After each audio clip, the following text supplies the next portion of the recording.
అపవాది ఏం చేస్తాడంటే ఆ సంకల్పాన్ని ఎలాగైనా జరగకుండా చేయాలి.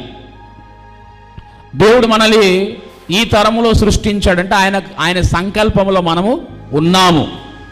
ఈ భూమి మీద పుట్టిన ప్రతి ఒక్కరూ దేవుని సంకల్పంలో ఉన్నవారు గనకనే వారు ఈ భూమి మీద జన్మించారు. అందరూ ఈ భూమి మీద పుట్టిన ప్రతి ఒక్కరూ దేవుని సంకల్పంలో ఉన్నవారండి.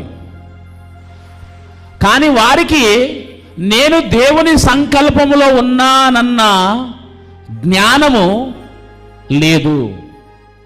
అపవాది ఆ సంకల్పం ఎంత తక్కువ మంది అర్థం చేసుకుంటే వాడికి అంత లాభం అన్నమాట. ఎందుకంటే దేవుడు నిర్ణయించిన ప్రణాళిక నెరవేర్చబడకుండా ఆపటానికి అపవాది కష్టపడుతుంటాడు. అందుకని వాడు ఏం చేశాడంటే, శోధకుడు యేసు ప్రభు దగ్గరికి ఎలా వచ్చాడో తెలుసా మీకు?